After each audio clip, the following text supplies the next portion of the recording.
नुआखाई अवसर में राज्यवासी को शुभेच्छा जणाइछन्ति मुख्यमंत्री। आम संस्कृति सभ्यता और एकतार प्रतीक ए नुआखाई पर्व समस्त जीवन में सुख और समृद्धि आसु बोली अभिनंदन जणाइछन्ति मुख्यमंत्री मोहन चरण माझी। जय जगन्नाथ, जय मां समलेई, समकु मोर नुआखाई जुहार। ओडिशार महान कृषि भित्तिक गणपर्व नुआखाईर शुभ अवसर समस्त राज्यवासी को अनेक अनेक शुभेच्छा और अभिनंदन जनाऊछि। आमर महान संस्कृति और परंपरार वार्ता बाहक आए ई नुआखाई तिहार। परिवार रो सदस्य माने देश विदेशर जेनु भी थिले ई तिहार लगी निजर निजर गाँ के घर के फिरसन। परिवार रो सभे एक हेई करी मिसी करी नुआ खाइसन।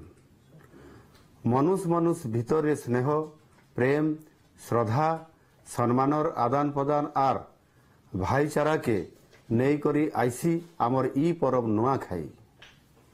आमर परंपरा रे नुआखाई रो जेतकी महत्व अच्छे सेतकी महत्व नुआखाई भेटघाट रे भी अच्छे। नुआखाई सरला परे सभे सबको भेट हेबार बड़ मान को नुआखाई जुहार करबार समकर भितरे भाव प्रेम रो आदान प्रदान करबार और नाच गीत खाना पीना मौज मजलिस करबार ई नुआखाई भेटघाट रो गोटे नियारा परंपरा आए।